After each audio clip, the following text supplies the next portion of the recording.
Hi guys. आज फिर गौतम जी सी classes आपके लिए लेकर आए हैं बनती प्रत्यक्षीकरण दोस्तों। जो हम आपको बताए थे मौलिक अधिकार में जो 3 रह गए थे, बनती प्रत्यक्षीकरण और है, तो आज रीट के बारे में बताएंगे। जो हम इसके बारे में जानते हैं रीट जब सुप्रीम कोर्ट रीट जारी करता है तो क्या होता है और कैसे होता है, तो जानेंगे कि रीट है दोस्तों, कैसा रीट है तो इसके बारे में। तो देखिए हम जानते हैं आज का आपका टाइम न लेते हुए देख चलते हैं क्वेश्चन पे। तो आज का क्वेश्चन ये है बनती प्रत्यक्षीकरण है दोस्तों। क्या बनती प्रत्यक्षीकरण और ये कैसे काम करता है वो देखेंगे, ठीक है। तो देखिए कोई शरीर का प्रस्तुत करना होता है, क्या हेड का प्रेस, शरीर का प्रस्तुत करना।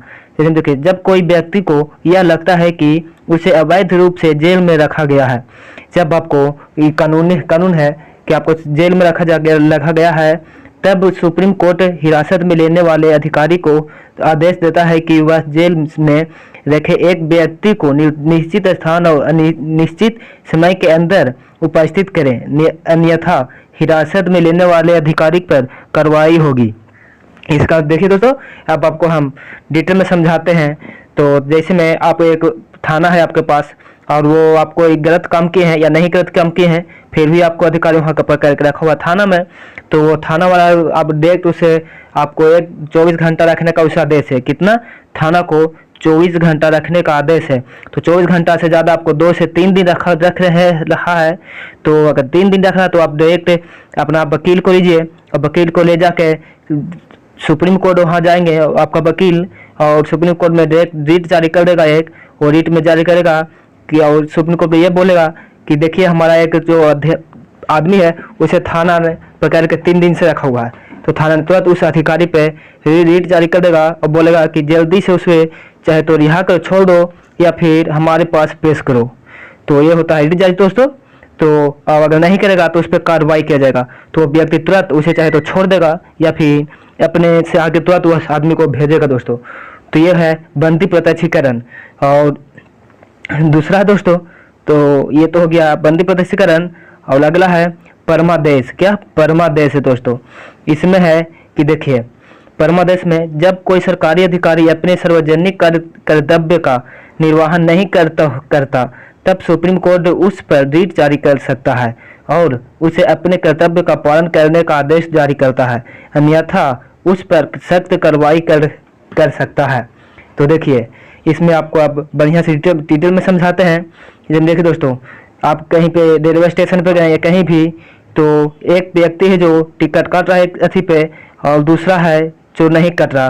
तो आप यहाँ पूछें दूसरा से काउंटर पे कि प्लीज़ हमको टिकट काट दीजिए, तो इसने बोला कि सर्वे नहीं है, और इतना कहकर अपना ये काम में लगे हैं। और दूसरा का तरफ देख रहे हैं भीड़ लगा हुआ है, इस तरह एक भी नहीं है दूसरा काउंटर पे। तो आप ये फिर एक दिन चले गए, फिर दूसरा दिन आए और फिर से आप यही देखें कि इस पर एक भी नहीं है, उस पर भीड़ लगा हुआ है। तो इसे फिर बोले कि हमारा काट दीजिए, टिकट चाहिए, तो ये बोला कि सर्वे नहीं है। तो जब ऐसा देख रहे हैं कि यहाँ भीड़ लगा, यहाँ सर्वे नहीं है, तो आप अंदर जब रूम में जाकर देखते हैं तो आपको ये पता चलता है कि ये 3 पत्ती का गेम खेल रहा है। कौन? ये 3 पत्ती का गेम खेल रहा। तो आप इसे जो ऊपर अधिकारी है उसे आप कंप्लेन करते हैं कि देखिए आपका जो कार्रवाई है वो अच्छा से काम नहीं कर रहा, गेम खेल रहा और काम नहीं कर रहा, तो इस पर सख्त कार्रवाई करेगा और तुरंत का काम करने का नहीं कर सकता है। अगर वो भी मिला हुआ है तो आप डायरेक्ट सुप्रीम कोर्ट जा सकते हैं और सुप्रीम कोर्ट जाकर डायरेक्ट इसके बारे में रीट जारी करवा दे सकते हैं और रीट जारी करवा कर इसे तुरंत इस पर कार्रवाई किया जाएगा दोस्तों। सुप्रीम कोर्ट तुरंत रीट जारी करेगा, इस पर तुरंत कार्रवाई करेगा। तो ये सिर्फ सरकारी संस्था के लिए दोस्तों। प्राइवेट संस्था के लिए आप जानते हैं कि कैसे काम करता है। जो सरकारी संस्था में ही ऐसा होता है कि गेम या और कुछ करते रहे, काम ढीला से करता है दोस्तों। बाकी प्राइवेट में हर कोई अच्छा से करता है। तो ये है दोस्तों परमादेश। किसी काम को सरकारी काम नहीं करते हैं तो आप डायरेक्ट सुप्रीम कोर्ट से रीट जारी करवा कर आप उसे अच्छा से काम करने के लिए बोल सकते हैं। ये तो हो गया दूसरा दोस्तों परमादेश। अब चलते हैं तीसरा पे। तो हमारा तीसरा ये है, देखिए तीसरा ये है दोस्तों अधिकार ब्रीच। क्या? अधिकार ब्रीच है दोस्तों, अधिकार परीक्षा। इसमें होता है यह रीट तब जारी किया जाता है जब कोई व्यक्ति गैर कानूनी तरीके से कोई सरकारी पद प्राप्त कर लेता हो। जैसे मैं आपको समझाते हैं कि देखिए जब आपके बगल में कोई, हम भी पढ़ रहे हैं आप भी पढ़ रहे हैं, तो आपका बगल में कोई पढ़ रहा है तो वो उसका जॉब हो गया, जबकि आप जानते हैं कि वो उसका रिजल्ट पढ़ने में आपसे वीक था, फिर भी उसका जॉब हो गया, तो आप कैसे हो गया ये आप जानना चाहते हैं, या आपको पता है कि घूस या पैसा कुछ रिश्वत देकर जॉब हुआ है, तो आप उस पर डायरेक्ट रीट जारी करवा सकते हैं दोस्तों। जैसे आप जान रहे हैं कि उसका नॉलेज नहीं है और जॉब हुआ है, तो आप डायरेक्ट सुप्रीम कोर्ट जाकर रीट जारी करवा सकते हैं और वहाँ सुप्रीम कोर्ट उसे आदेश दे देगा अपने अधिकारी को कि इसका CBT 1 में कितना नंबर है, CB2 में कितना नंबर है, और अगर उसमें पकड़ा गया तो खवाची है तो उसको सज़ा भी होगा और फाइन भी अलग से लगेगा दोस्तों। उसका 7 साल को उसमें सज़ा भी हो सकता है और फाइन भी अलग से लगेगा। तो ऐसा गैर कानूनी तरीके से कोई सरकारी पद प्राप्त करने पर होता है दोस्तों। और अगर उस पर आप जान रहे हैं कि इसका रिजल्ट हुआ है चोरी से, पैसा देकर, या फिर और कुछ हुआ है, CPT नंबर बढ़ाया गया है, तो इसमें आप रीट जारी करवा सकते हैं। ये हो गया अधिकार ब्रीच। और चौथा है अधिकार ब्रीच का ये नियम था। चौथा है प्रतिषेध। क्या प्रतिषेध? यह आदेश सर्वोच्च न्यायालय तथा उच्च न्यायालय द्वारा निम्न न्यायालय को जारी किया जाता है और आदेश दिया जाता है कि इस मामले में अपने यहाँ कार्रवाई न करें क्योंकि यह मामला उनके अधिकार क्षेत्र से बाहर है। क्या उसका अधिकार क्षेत्र से बाहर है?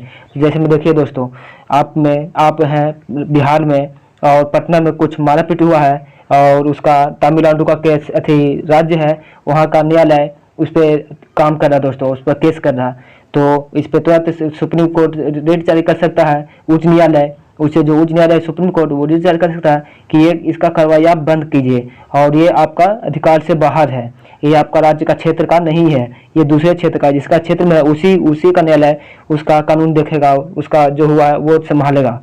तो यही है सर्वोच्च न्यायालय उच्च न्यायालय द्वारा निम्न द्वारा जारी किया जा सकता है दोस्तों।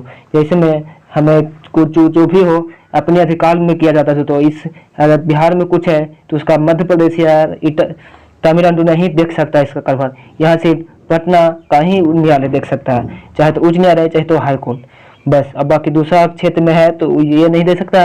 और अगर चाहता है उच्च न्यायालय, अगर आप चाहते हैं कि हमारा निम्न उच्च न्यायालय में ना केस चले, हमको हाई कोर्ट में चले, तो आप जाकर वहाँ रीट जारी कर सकते हैं और हाई कोर्ट डायरेक्ट निम्न उच्च न्यायालय को ये कह सकता है कि कृपया जो केस पे आप कार्य कर रहे हैं उस कार्य को रोक दें, वहीं पे रोक दें और उससे हमारे तरफ भेजिए, तो वो उससे आपसे वो केस ले सकता है।